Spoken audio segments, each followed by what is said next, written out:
At this time, I call upon Ambry Bishop of the Metropolitan Section to formally nominate Ted Bishop.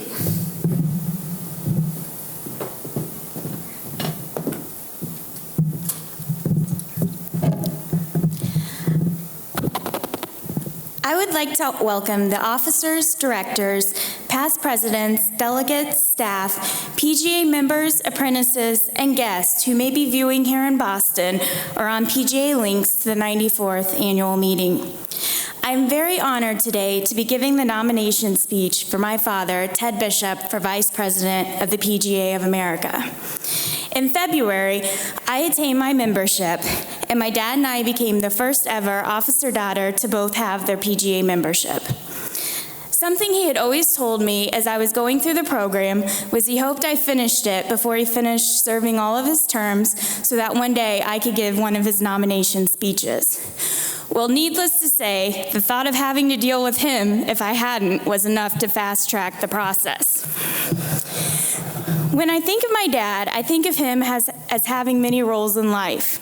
Most important role is being a father, but I also think of him as being respected, hardworking, and a mentor for many individuals in the golf business, including myself.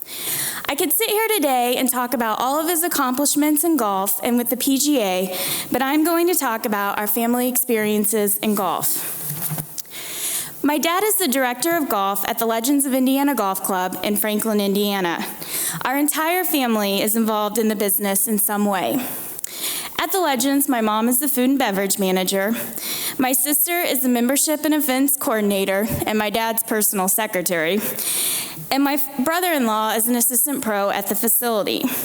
You will even find my dad spending time with his grandson at the Legends, having him help ranger, playing some holes, or even chasing raccoons off the course. I am currently an assistant at the St. Andrews Golf Club in the Met section and the women's golf coach at St. John's University. I attribute my golf interest and career path to my dad. He always encouraged me to work in the golf industry, and I am very fortunate to have him as a mentor in the business. I remember growing up and going out to the golf course every day so we could see our dad during long summer days. You then reach an age where you have two options if you're going to hang out at the golf course. You either practice or work. I would normally choose to practice, but sometimes you didn't have an option and you had to work. The joy of being the golf pros kid is you get to do any job. I sit here and debate which job I enjoyed more. Washing carts during the winter months, grilling over 100 hamburgers in 90-degree weather, cleaning the bathrooms at the end of a long summer day, or the summer of having to do all the food shopping at Sam's Club and breaking 5 jars of pickles in the parking lot with a flatbed of food. The good news for me is I experienced it all, and it was nothing that my dad hadn't done.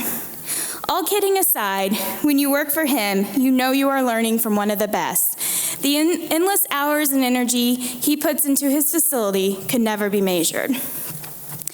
When I think of being a PGA member, one of the first things I am truly proud of what this association represents is playing. My father not only introduced me to the game, but helped me become the player that I am. He sacrificed his own game for many years to watch my sister and I compete. He's a very big competitor, and that is a trait that I take after. If any of you have ever played with my dad, you know that there is always a game on the line. And even though I normally win the games, he still tries. As competitive as he is with his own game, he truly does have a passion for making juniors in the community better players. He has always been a very strong advocate of junior and women's golf. Maybe it's because he had 2 girls that played the game, but the opportunities he has provided juniors and women at his facility and across the state of Indiana is remarkable. He always helped our high school team and attended almost every one of our matches and practices. He not only helped my sister and me, but he helped the other girls on the team. In addition, he traveled to most of our college events that were held across the country. He always took a vested interest into any team we were part of and would help out in any way he could. He did all this asking for nothing but the satisfaction that came with our success. With all the time and funds, though, that he put into our games, he also had a certain level of expectations. I'll never forget my first summer of playing in golf tournaments. Let's just say it ended up being a short one. I was playing in a Pee Wee tournament in the northern part of the state, and my dad didn't think that I had acted appropriately on the golf course. Besides getting an earful on the ride home, he also withdrew me from the remainder of my tournaments for the summer. Let's just say that my attitude quickly changed and I learned my lesson. At the time, I was very upset, but it was the best thing that he could have done for me and also showed the respect that he had for the game of golf. As I got older, though, he probably became more of the issue on the golf course than myself. Even though my attitude improved, I was still very hard-headed and competitive. One summer, I was playing in the age group championship at French Lick, and he was caddying for me. After debating which club to hit on the 17th hole, I chose to hit the iron that I wanted to. I left it short, and it went in the bunker.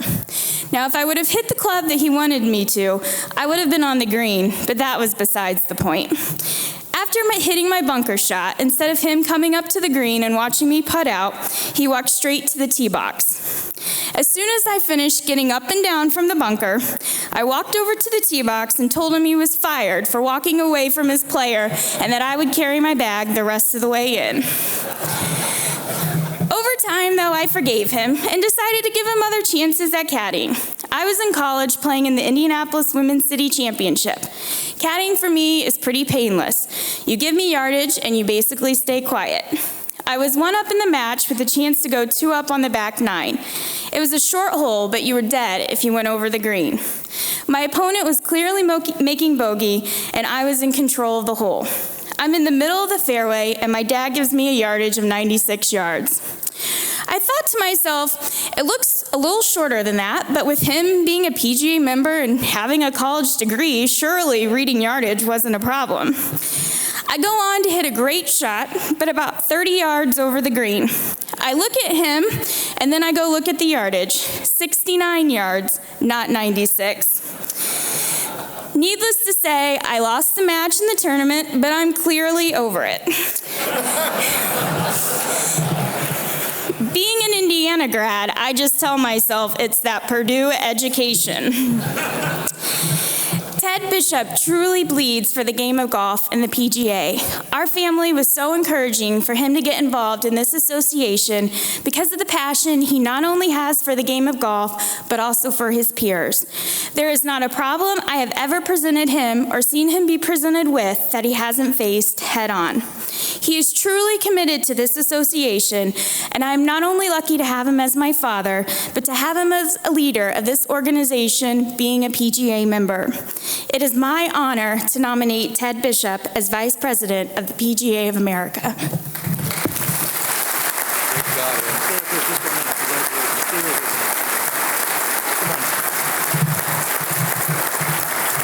Let's go off script just for a moment, and I'll savor the historic moment of this with Ted and his daughter. You are wonderful, and it's a moment in time in the history of the PGA of America, and you were awesome. Congratulations. Thank you.